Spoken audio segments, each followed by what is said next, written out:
So, how do you pronounce your name correctly? Camila Jaber. Camila Jaber. See, I guess Jaber also works, pero in Mexico the J is Jaber.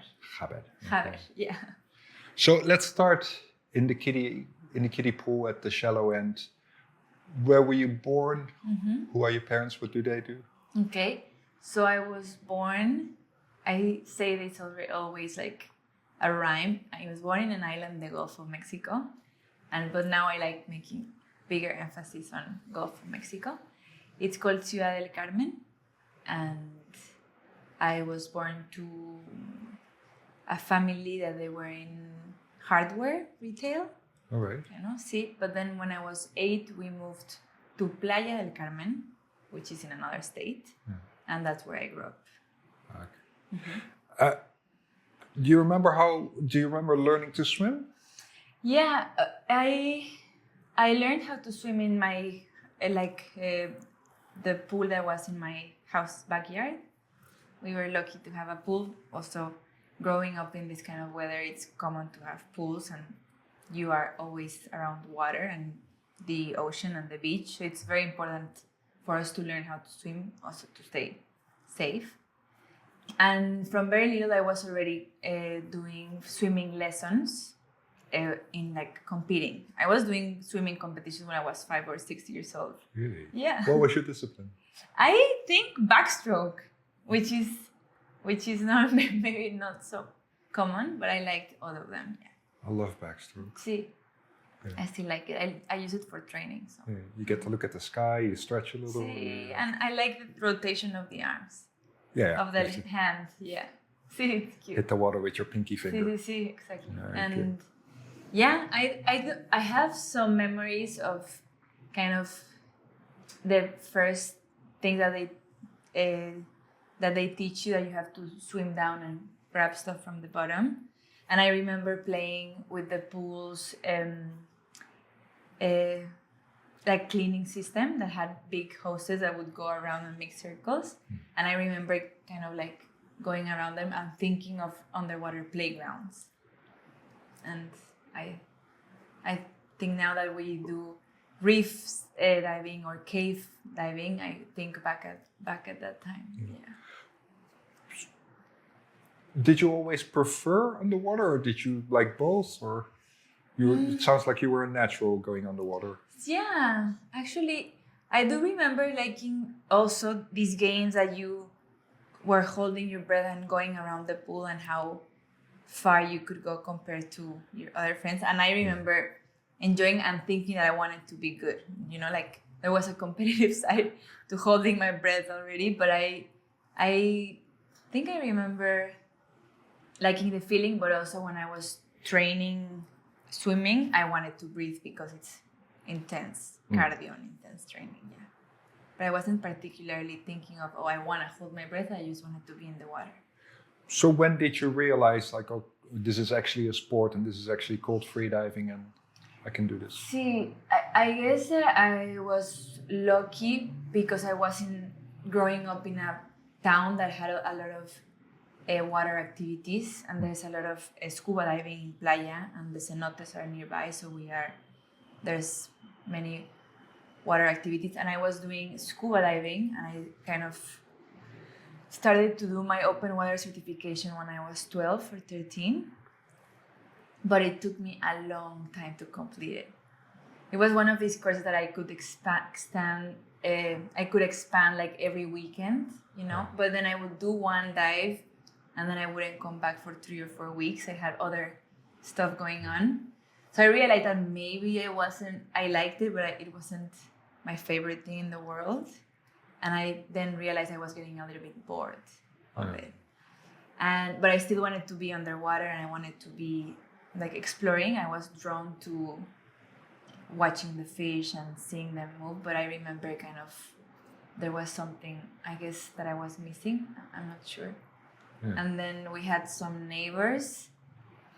I think one day my family went on a spearfishing trip, and turns out that Pipin Pitin Ferreira was on that trip because he was visiting Playa.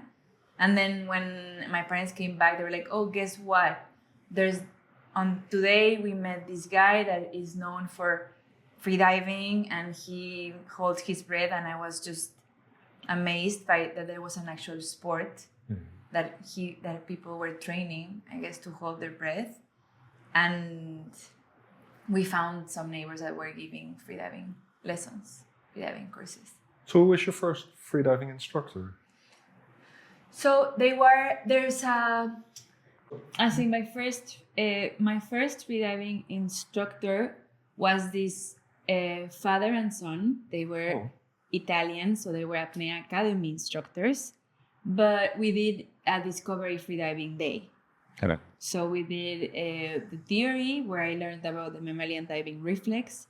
We did a little bit of pool, some static, and then we went out on the ocean. And Apnea Academy, old-fashioned way, we did some sled dives. Just casual sled dives on our first day out in the ocean. And I remember I would love to find those videos and look back at them, because I remember swimming, and I'm not sure how I got down, but I remember diving down to 20, 25 and this first strides. Yeah. How did it feel first time around? I didn't know what to expect. I was very I think I was very curious. Mostly I was just como eager. And I had to wait for my turn. I had to kind of and then think of what we just talked about and what we learned about breathing. Yeah. And I dove down because that's where the bottom of the ocean was, where we were diving. So I remember that my goal was just to get to the sand, And yeah, I remember feeling very excited, but also like looking up and watching this immense blue surrounding me. Yeah. For me, it was como a groundbreaking moment, for sure. And then the funny moment of me and my father holding on to the sled, my father and I holding on to the sled, and the instructor was managing the sled. Yeah. So they were like, okay, hold your breath, grab the sled, and we go. And I remember us reaching the bottom and looking at each other like, we just wait. And we were just waiting for the instructor to call, and you had to just hold on to the sled and wait. And that was just a funny moment looking back, like, what were we doing down there? Did you ever go back to the sled? I haven't, actually. I've done some variable weights, but you know how when we drop the line down and stuff, but I've never tried. I found it fun. It was very fun. Yeah. You ever think about trying it again? No, I think I like swimming. Yeah. I like the complexity of all of these levels added. Yeah. Because you did a national record today. Yeah. 84. Congratulations. Okay, but you also have records in no fins. I think free. I had free immersion, but I think not anymore. Not anymore. Yeah. Right now I'm holding the constant weight dive. And you're close to pool records as well. I did my first pool comp this year, though. Yeah. It was my first pool comp, and I was 2 meters short of the no fins dynamic. So you're quite a complete freediver. You do all the disciplines. Yeah, I try to. This season I'm trying to focus on one because I wanna dedicate a little bit more time to my equalizing, and I feel I wanna dedicate more to my equalizing, and I feel it doesn't. You need to invest the time, like for no fins, that you really have to be committed to it. So I'm trying to kind of simplify.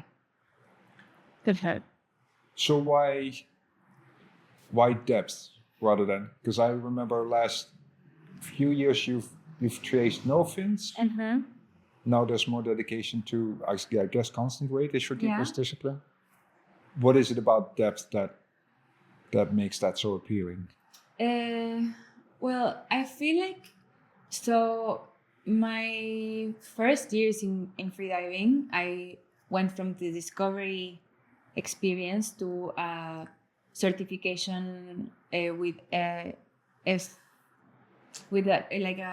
one of the American agencies, because the only instructors that were in the area were teaching, and it was a Chilean woman and a Mexican guy. They were teaching in the area. But I do feel like the beginning of my depth journey, it was a little bit just kind of experimental. There were I would listen, I would hear about mouthfeel, and you just like charged air in your mouth and you just went, but there was not the amount of information that we have now. I even showed up to my first depth comp without a lanyard. I didn't know we needed a lanyard. It was my first time kind of doing, like learning how to warm up. So I feel like I was very experimental, and I skipped a little bit of the phase of kind of organizing my equalization strategy. And also EQ would come very easy, but of course I reached a limit, and I had to kind of relearn a lot to be able to go deeper. Where was your limit at that time? I feel like I was just able to equalize very easily and without a lot of pressure. So I had air in my cheeks, but I wasn't using it. So I went very fast from training in the cenotes, and that back then we only had like 30, 35 meters, sometimes 40, to 70 in the same year. So, but I don't remember. I remember having air in my cheeks, but I didn't know how to use it. And I was probably doing a combination of hands-free and reverse packing, thinking I was using the air in my cheeks. And then, but also I was in university, so I had to wait 10 months to go back to depth. And that's why I decided to kind of go into no fins and like focus on no fins, because I didn't have so much time to invest. But right now I feel like I'm in a moment that I want to spend more time at depth sorting out this strategy for my mouthfeel. So what is it about depth? Is it like exploring your potential, or is there a certain feeling that you're chasing? I've learned also to enjoy the freefall. I'm getting every time more used to and enjoying the moment of thinking of just release and letting go. I feel for a long time I would dread it, and I was excited of the way up. No, and I still, for example, today I had that feeling like I don't want this to end. I am enjoying the way up so much that I don't want it to be over. So I would really enjoy the way up, but now I'm also kind of getting used to the free fall and this moment of absolute surrender, and also of staying still. So I would struggle with not having to move, because that's where your mind keeps busy and there was nothing to distract it. And now going to I think that's where you really work more in these mindful strategies, in which you want to empty your mind and you want to kind of see the beyond your immediate field of vision, right? In a way. Because would you describe yourself as having like quite a busy mind? Sí, for sure. Yeah, I feel. So for me, the moment, I think that the only time that I feel like there's quiet and I'm able to kind of go into this meditative state is when they go 3 minutes before official top. Yeah, for sure. And before I would have some dives that I was able to quiet my mind, and other dives that I was still like spiraling. But now it's become even more frequent that I'm able to achieve this emptiness, and I think that's also what is starting to draw me more into the longer free falls. So what's your process? Like, how do you tap into? How do you get to that mind frame? How do you calm that conversation? You mean on the countdown? Yeah, Or at on 3 minutes, and then what happens to you?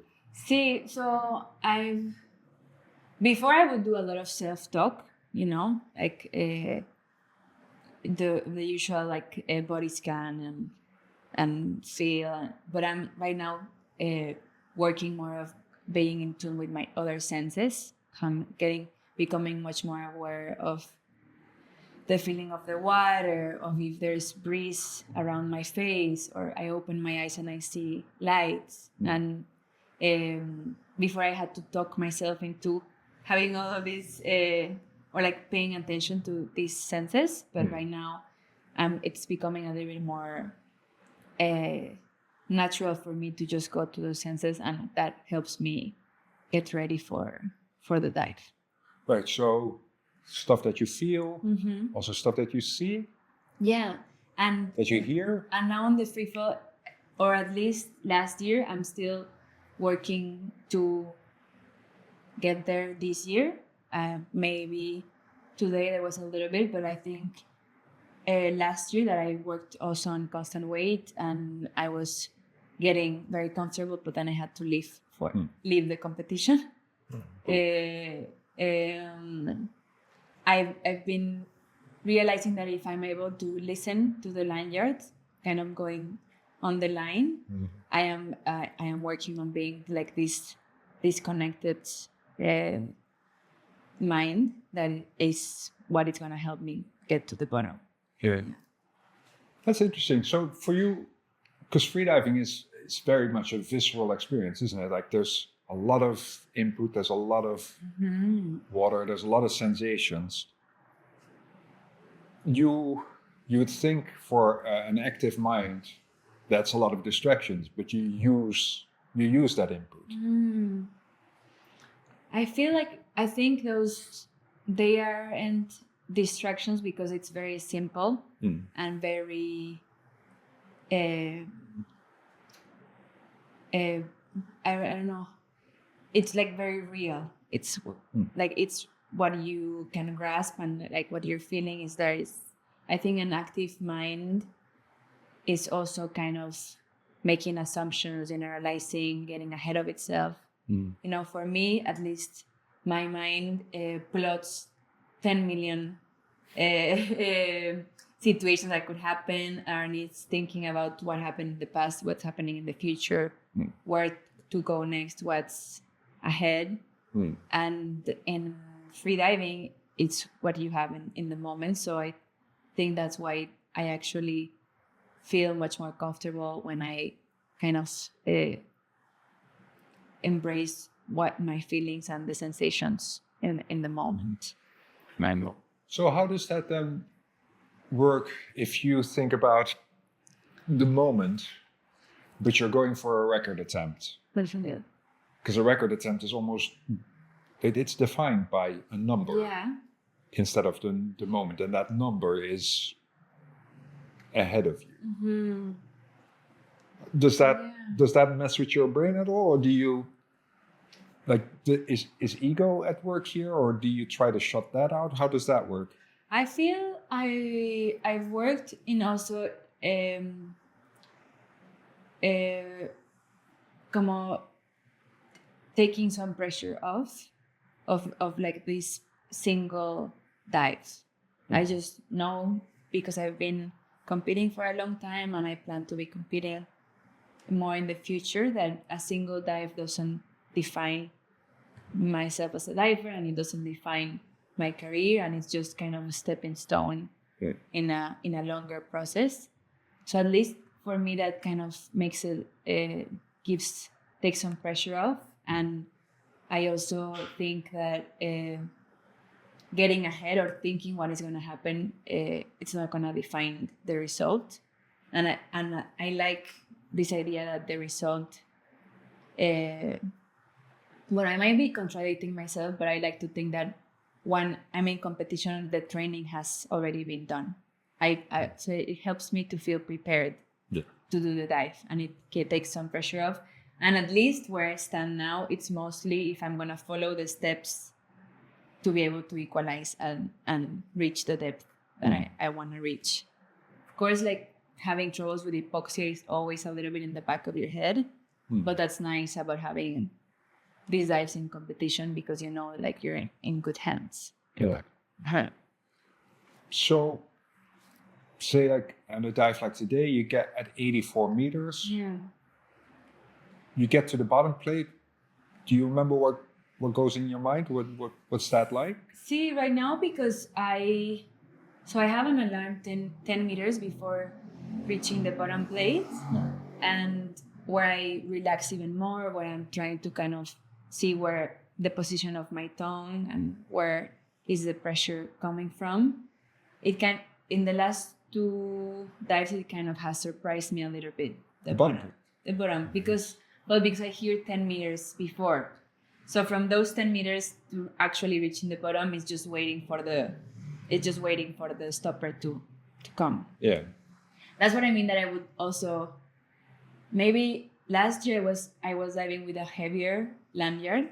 So maybe I think I'll try in future dives to have because the heavier lanyard will let me know that I reached the bottom. So that's also, so I've gotten to the bottom, and because I'm a little bit stunned, and I take a pause and then I grab the tag.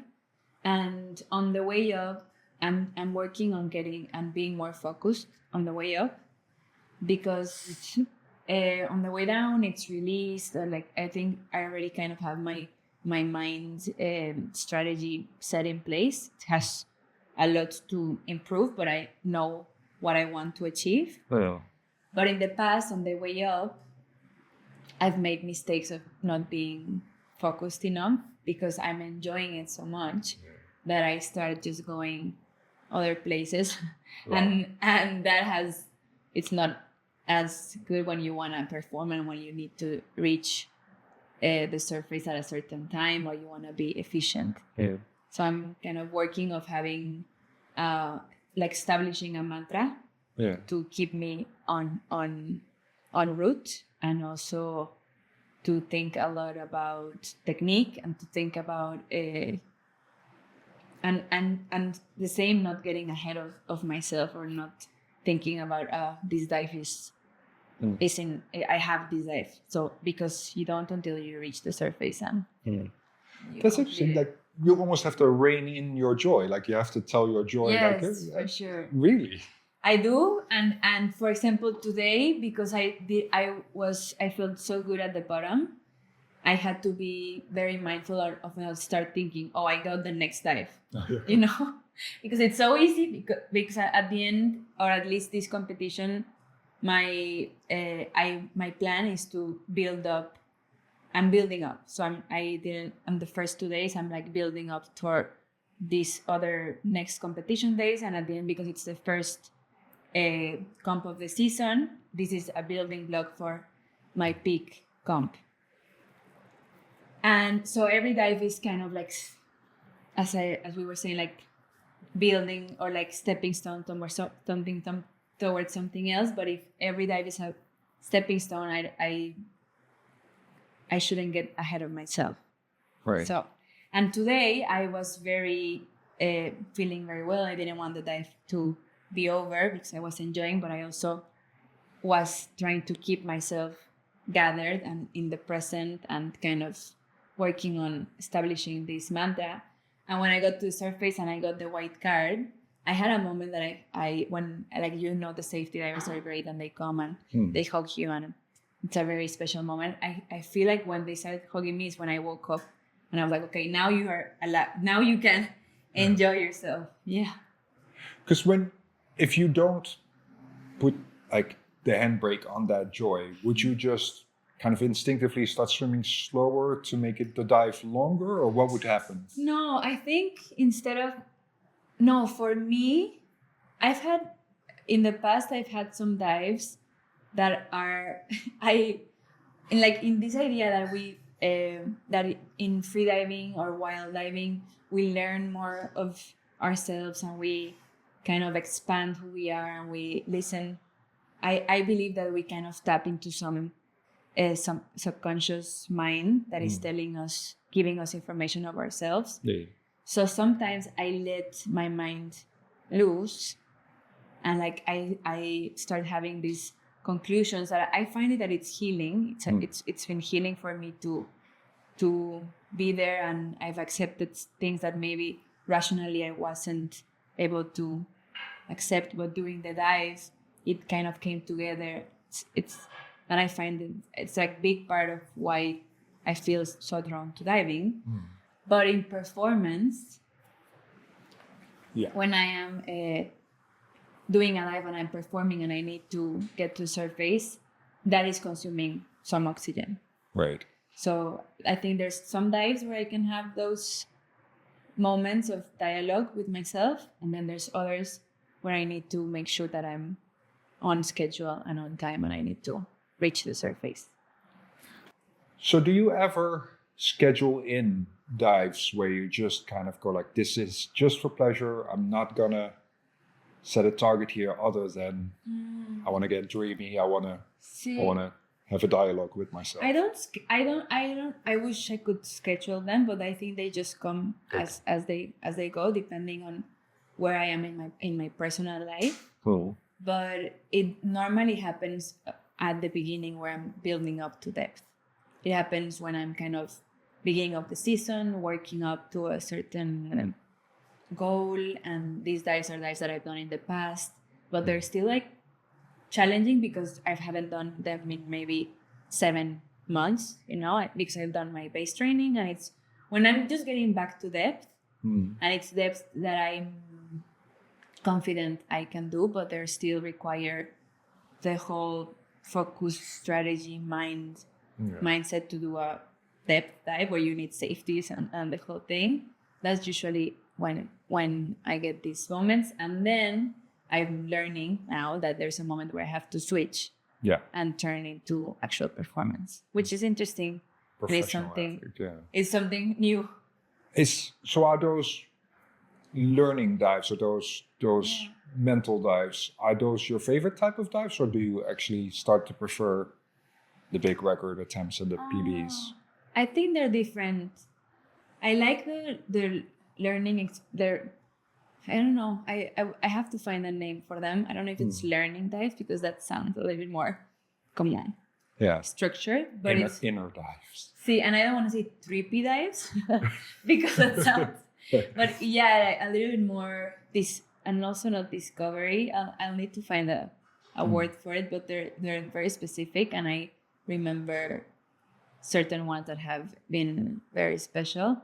But also I like the ones where my mind is completely empty. I really enjoy some dives that like that. We say it a lot in freediving, like that time dissolves in a way, or like it shapes differently when we're holding our breath, and that one dive can feel like eternity, or it can feel like emptiness in the moment. No, so I also like those where you don't know where you've been the last 3 minutes, right? Or where it feels like the dive was so complete and so embodied, and you felt like it was an infinite amount of time. So they're different, Do you have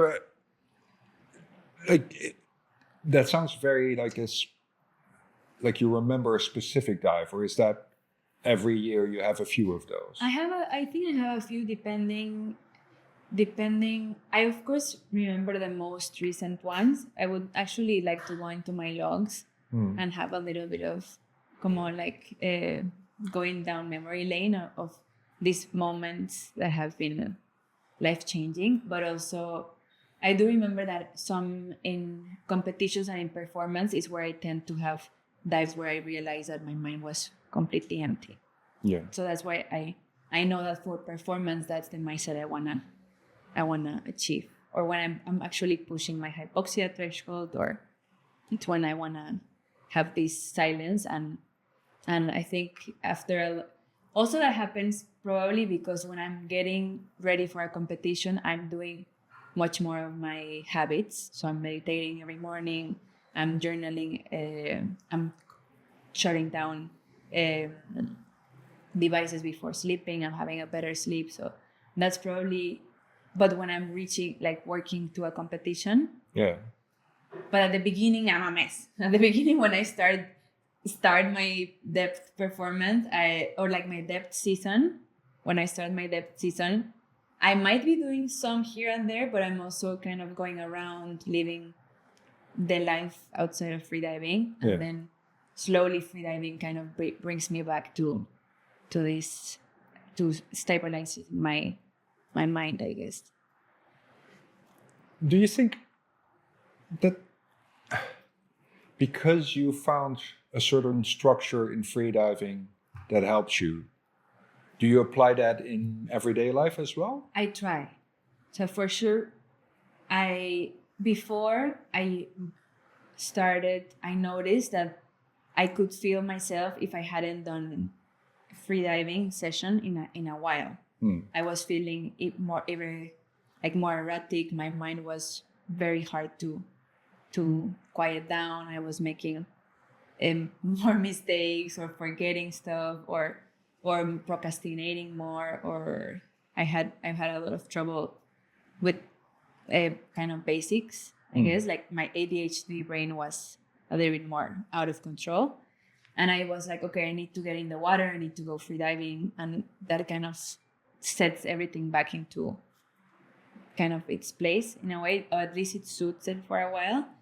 But now I've kind of tried to translate that same feeling into other activities that I can also do when I'm not in a depth diving or where I can't be diving all the time. Ice cream. Yeah. Yeah.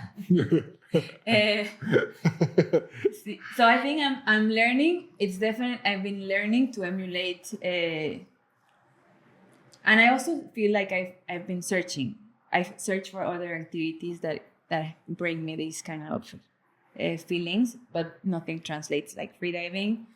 But I was lucky to grow up when I was 16 to 20, early 20s. I was able to freedive during the weekends, but like Sundays were my training session, and I was doing very recreational, but I was also learning how to teach, and I was kind of in the water.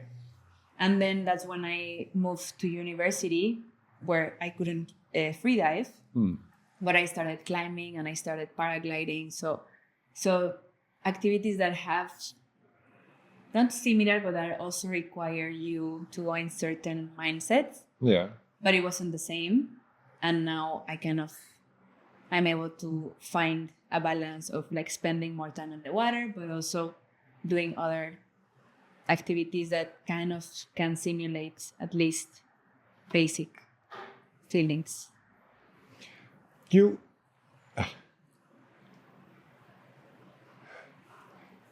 seem to go. Is it falling? Very good. When I look at your social media, you seem to not only be a deep lady physically, like you dive deep, but you tend to go deep on certain social issues as well, like animals in captivity, environmental issues. Yeah. Do you see a link there? Like, do your approach to those subjects, do you get as engorged in that as you get in freediving? See, I think finding balance for me is hard. I struggle kind of being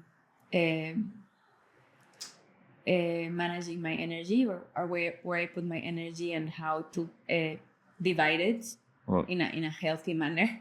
So I go through periods, I guess, where I'm like all in certain activities, and then but I now know that I want to find a better, I'm trying to find a balance in like maintaining my training as a baseline, because that also helps me be better and more prepared for also this activism work that I do, and also be more present and smarter. Because there's been periods of time where these issues are so pressing and I feel so strong about them, and I think mostly injustices really affect me. I feel like people taking advantage, or how poorly we treat other beings. It's very, I feel strongly about, but I think that if I don't keep my training and if I don't keep a certain routine, I drain myself too easily.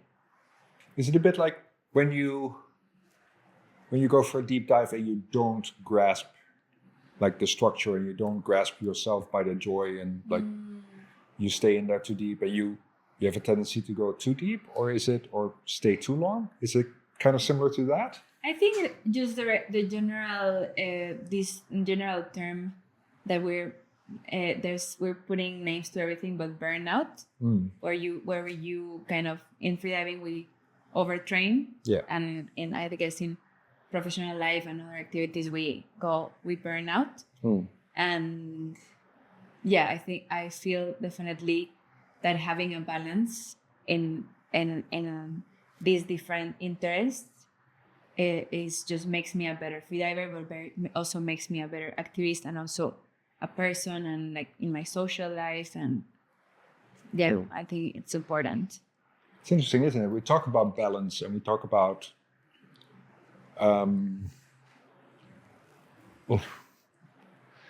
what I find really interesting is we talk about balance, but what we do is actually quite extreme. Would you consider yourself an extreme person? I don't think so. I consider myself an intense person. I feel kind of intense. I feel like I'm intense when I talk, and I'm like eager. But I also have always been cautious, or I've been responsible. From when I've been growing up, I feel like could have been a little bit more wild or irresponsible.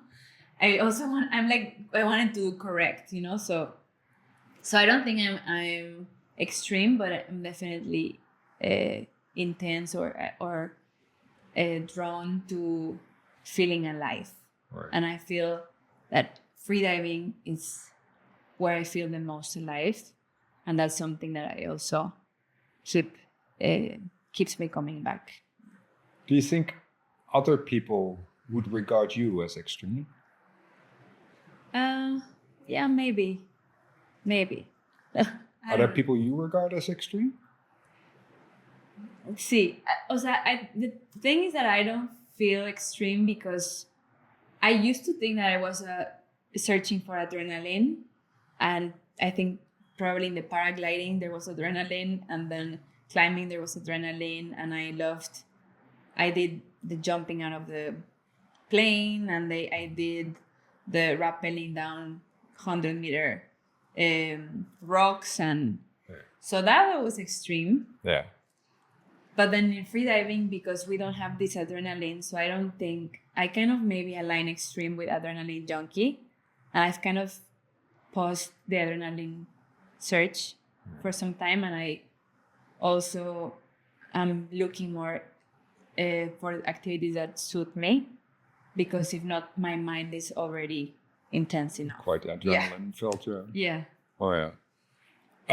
That's interesting. See. I've talked to quite a few people about this already, and nobody thinks of themselves as extreme, and everybody thinks that people think that they are extreme. Yeah.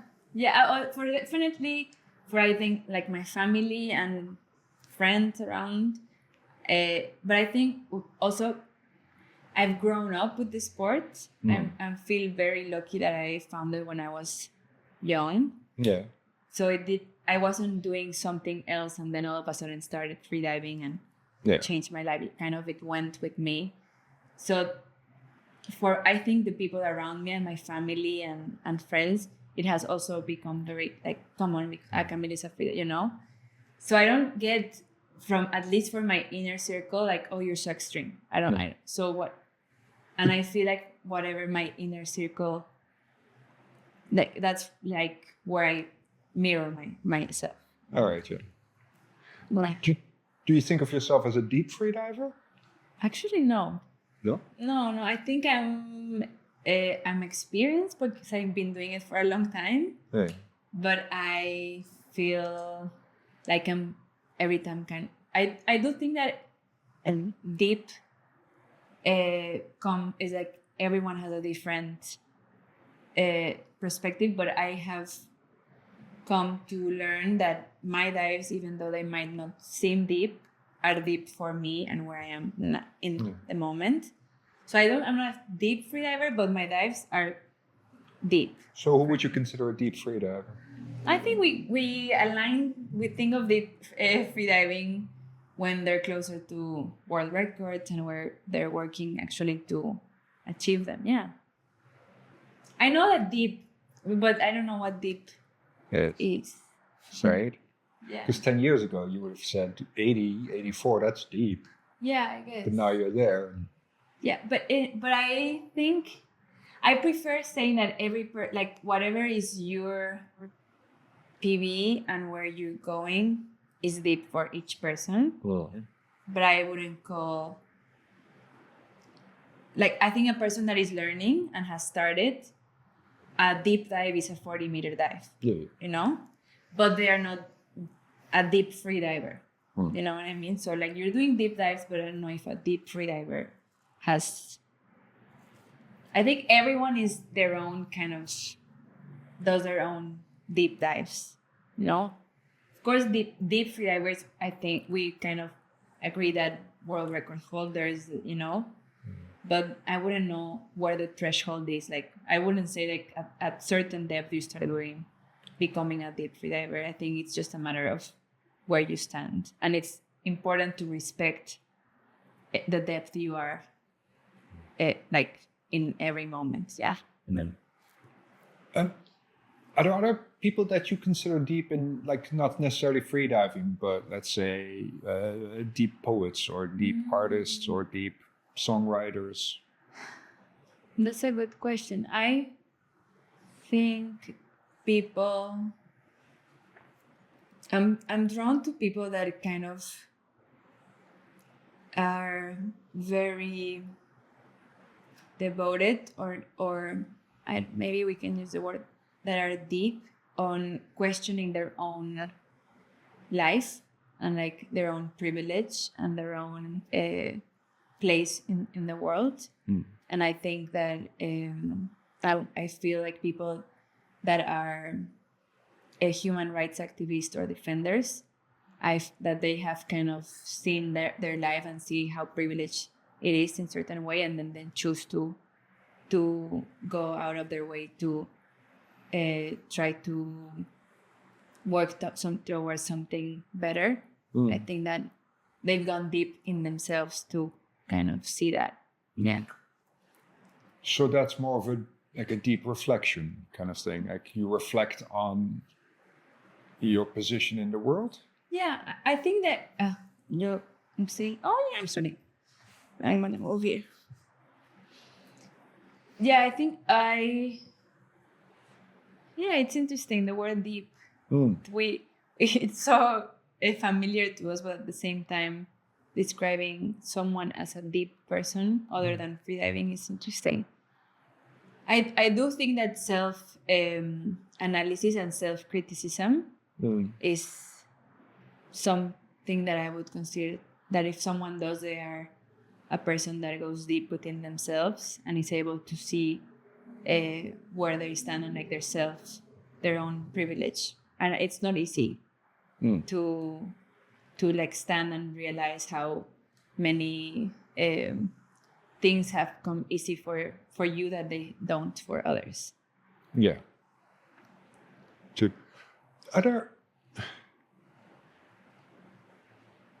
Because in a way you're deep that way as well. You're quite reflective and quite aware of your position in life. Are there books or artworks or songs that kind of you feel reflect that, where you kind of went oh, that's pretty deep? Or are there artworks that remind you of freediving in a way? Of that? I'm trying to have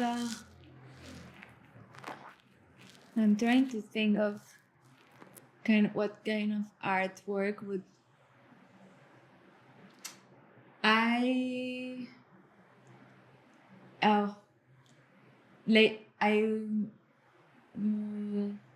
I'm very drawn lately to performance artists. And there's a friend, and I'm so lucky to call him a friend. He's called Guadalupe Maravilla. And he's an artist that he traveled. He's a migrant child, un inmigrante, that he traveled across Mexico and to the US when he was very little. Yeah. I think he was 8 years old or something. And from then he has devoted his art to like tracing this journey, but also creating altars for healing. And he's now very involved in doing sound healing for people that have cancer or have other diseases. And his whole creations are altars where you can sit in them and have this sound around you, and they're all made from objects that he has found through this migratory road, for example. And I guess he was able to make a career in art, and he's working a lot in sharing this knowledge and sharing this healing power, I guess, in a way. And there's another that they also know each other, and she's called Regina Galindo, that does performance work with her body, and she does a lot of criticism of violence against women and how and uses a lot of earth elements in her work that I also really like. And it's all political, and it's all questioning the situation that happens in our countries. It seems to be a theme also in conversations about depth is there's a healing element about water and being in water. And the healing element is not just the being in water, it's also the reflective nature of the water. Like we see ourselves. And the first step of like trying to heal something is acknowledging the fact that it is, that something needs to be healed there, right? Do you ever have those dives where like it's a bit confrontational and you don't like it? I'm trying to think. I have some dives. I actually have been working on that. Not all dives have to feel spectacular. There's just going more like neutral, like less judgment, I would say. Because I can be like, oh, that dive wasn't good because it didn't have these emotions or something. But it's also important to have dives which are just more neutral, and there's not negative emotions, but there's not positive. Yeah. Because I tend to make the ones that are neutral into negative. Yeah. So tendency. So I've had dives where, but I can't remember having like a bad dive. Maybe I've had dives that I'm like, okay, this is taking longer. I'm gonna keep swimming. I have to stay focused because I'm getting tired. But not quite kind of like fight myself to get to the bottom. At least not after my 3 or 4 year break.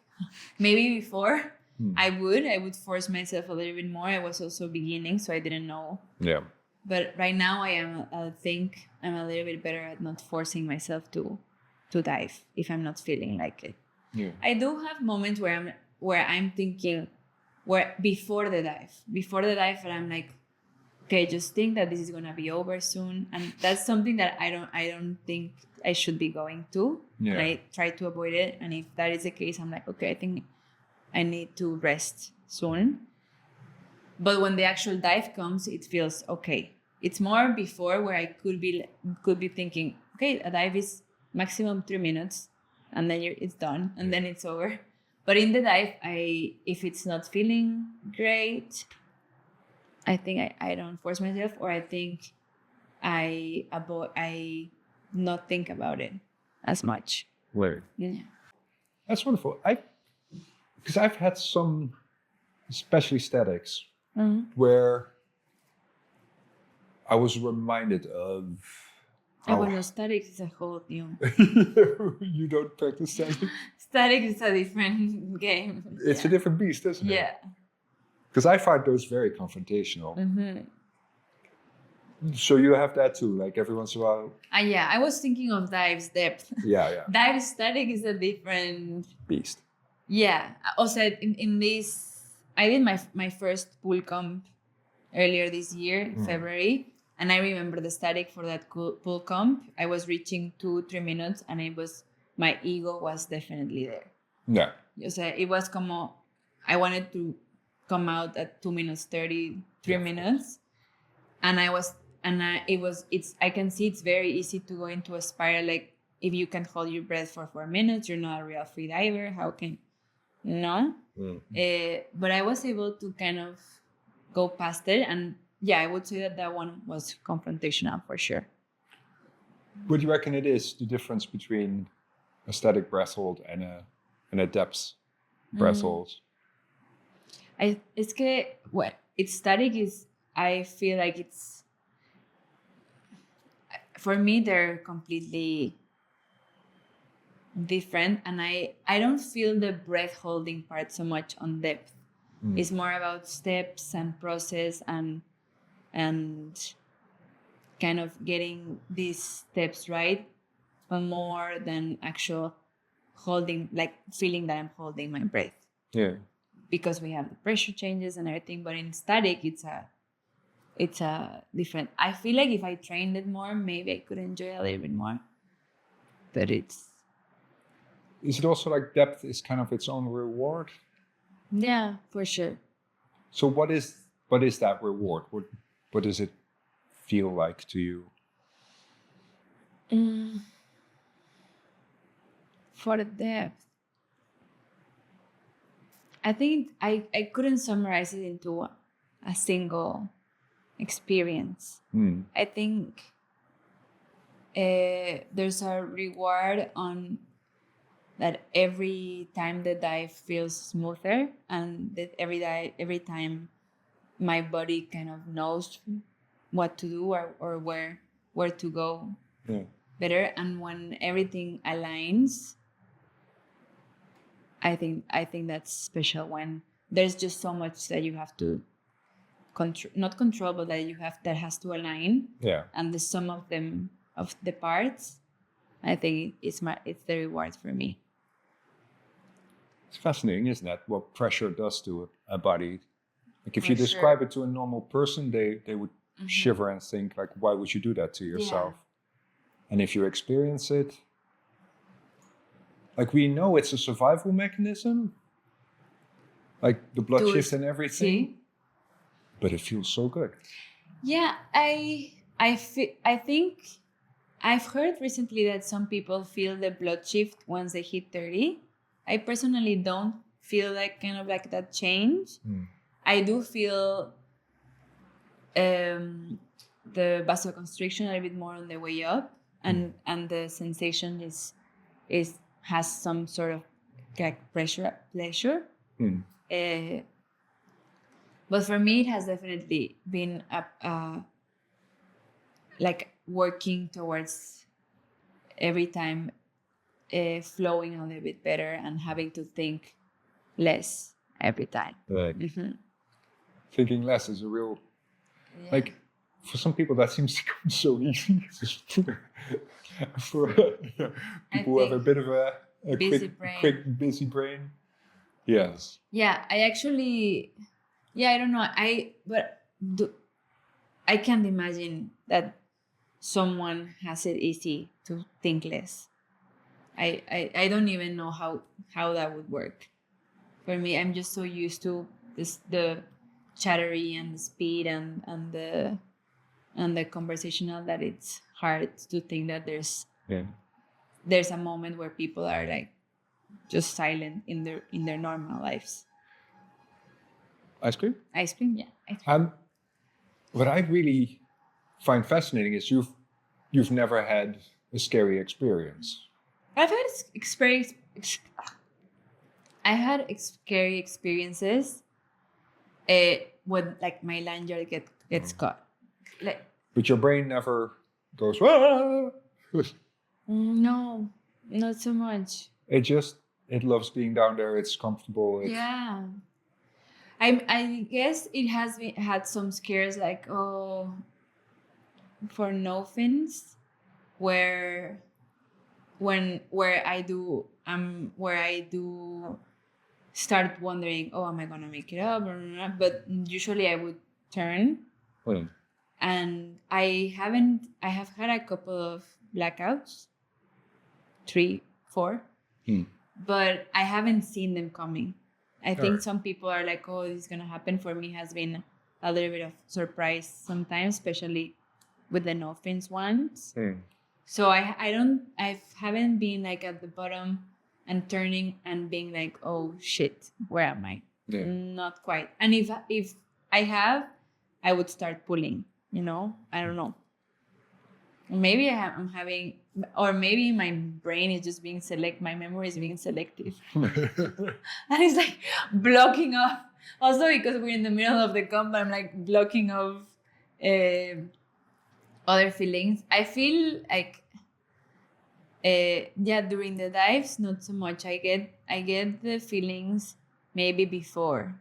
Before is just like, oh, today I don't want to dive, but in the dive, it usually everything kind of comes together. And one of the things I say to myself when I'm struggling to do a dive or like make myself go is once, which I shouldn't, that this is gonna be over soon, which is not a good sign. But a good one is that I just let the water surprise me. When when I'm not sure, or like. And it's mostly because I'm worried that I'm going to make a mistake that takes a second and I have to early turn, and that upsets me. And the pressure of not making the mistake builds up in my head. Yeah. And that's where I think my nerves mainly come from, not making a mistake. Right. But then I use this idea of just letting the water surprise me and see how it goes, and it normally does surprise me. What was the nicest surprise you've gotten from the water? Also, like in terms of like not just freediving, but also like or freediving like with animals or. Oh, I need to be.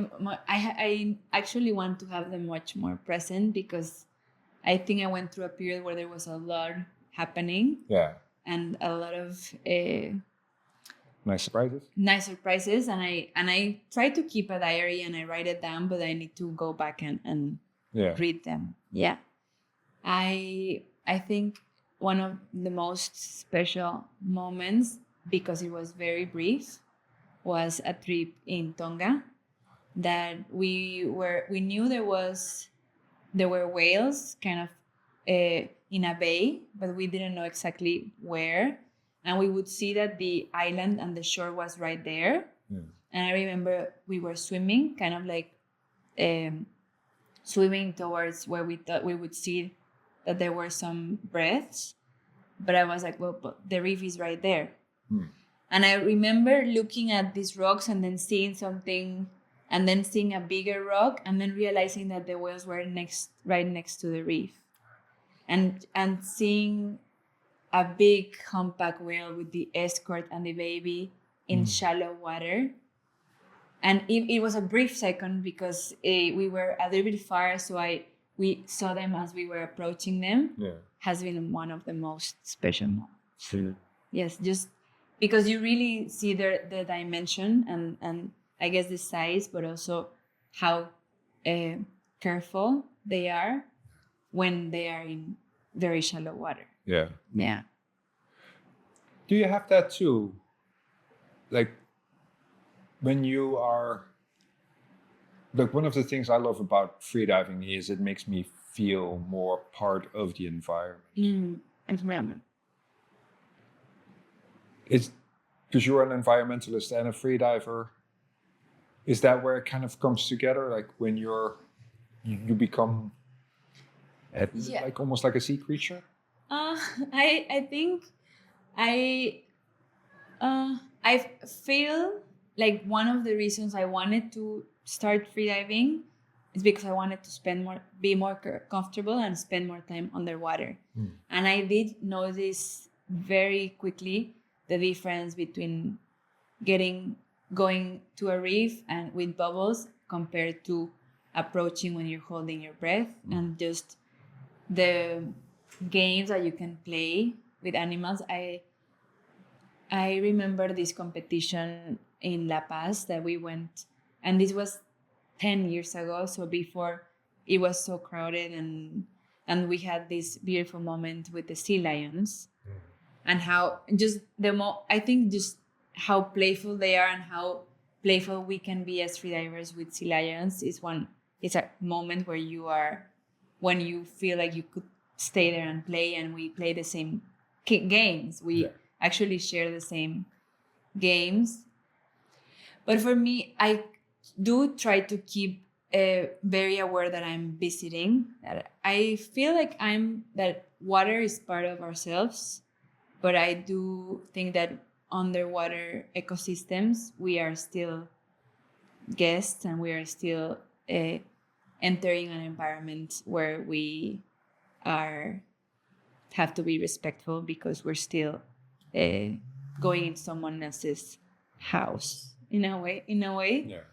But I for me it has definitely sparked feeling responsible and committed, because I feel the privilege of being able to do this incredible discipline that makes me feel closer to the water, and I can feel the water within me, and it has taught me a lot as well. So I feel like that has made me feel like I have some kind of responsibility to have an exchange, right? Like it gives me so much, and I also take so much that I want to give back in a way.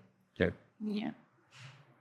And especially with dolphins, Aren't they amazing? They're amazing, and I think just common dolphins that they dive in a range between 80 to 100 meters, and that we share at the diving reflex, and they are also so social, and I see just so many resemblances that to think that they are stuck in a pool, in a hotel pool, swimming in circles is.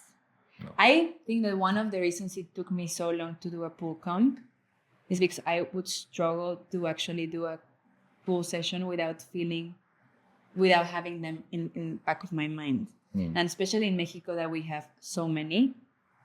Mexico is the 4th country in the world with marine mammals in captivity. And especially in this area where I am, where I grew up, we have the most a condensed population of marine mammals in captivity, and they are in hotel pools. Yeah. And I remember going, like, training and having them in my mind, and it was very easy for me to not start crying, just to imagine their feeling, and especially if the water pump was on, because we feel it. If you're in a pool and the water and the pump is like going, you feel it. So I can't even imagine how they would feel, and I struggled. But I got past it, and I tried to think that I was also training and putting in the time and big effort of training to be able to reach a bigger audience about this huge issue that we have in Mexico. Yeah. Those are the two big ones for me as well. It's kind of like plastic in the ocean, I find an affront. Like it's offensive. And we see it a lot. Yeah. And cetaceans in captivity, it's kind of like, what the hell are you doing? In Mexico we don't have orcas, but there's still orcas in captivity, which is insane. And belugas. Belugas. But the amount of dolphins, and I think the misconception that we have created around them is very hard to fight. And it's a huge industry. Yeah. And it's hard to kind of understand, because I remember thinking, oh, wow, dolphins, Yeah. So it's we would think that it was okay, but then you just have to add one-on-one and then realize, well, this is actually very damaging for them. Very good.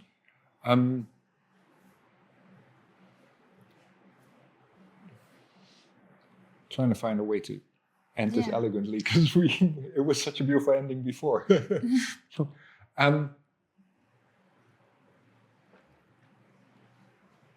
Where do you see yourself in about a year?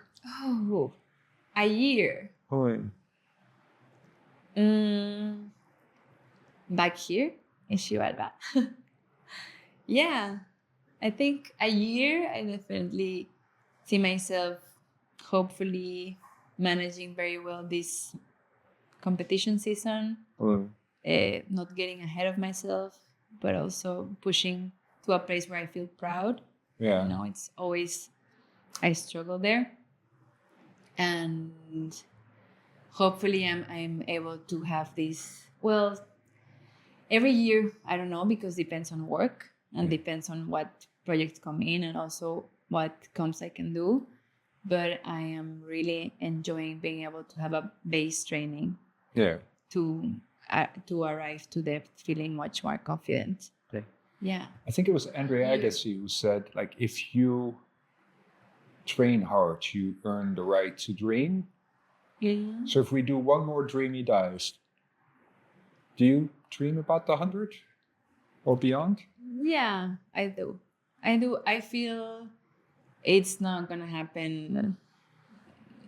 It's not something that comes soon, right? But I do dream that it's in the future for sure. I know it's gonna take time and effort, and a lot has to align. But yeah, for me, definitely it's in my dreams. Is it inspirational to see so many of your friends who are like getting there? And and it's very inspirational the way they do it. It's just very kind of it kind of shows the nature of the sport, and it shows how you have to let go to actually achieve your dreams, which is, I think it's only in freediving where the less you want it, the more you're gonna get it. So finding that release is very special, and I think it's important. And I also like, and of course, it's something that we wish to was different, but the reality of it is that we are all kind of here for the love of art. We do this sport and these numbers and this effort because we love it as a community. I think it gives us so much, and it also makes us feel that we belong to a tribe that is. And the idea that we're all kind of course, there's like some medals and but that we're also at the end of it doing it because we love doing it, and there's no pot of gold at the end of the rainbow. I think it's special. I feel like it gives it a much more a sensation that it's a craft and that it's an art form. And I'm kind of every time exploring more this idea that freediving is an art form on itself, and a dive is a performance on itself. Really? Yes. Yeah. Please. Yay! Beautiful. Thank you. Should I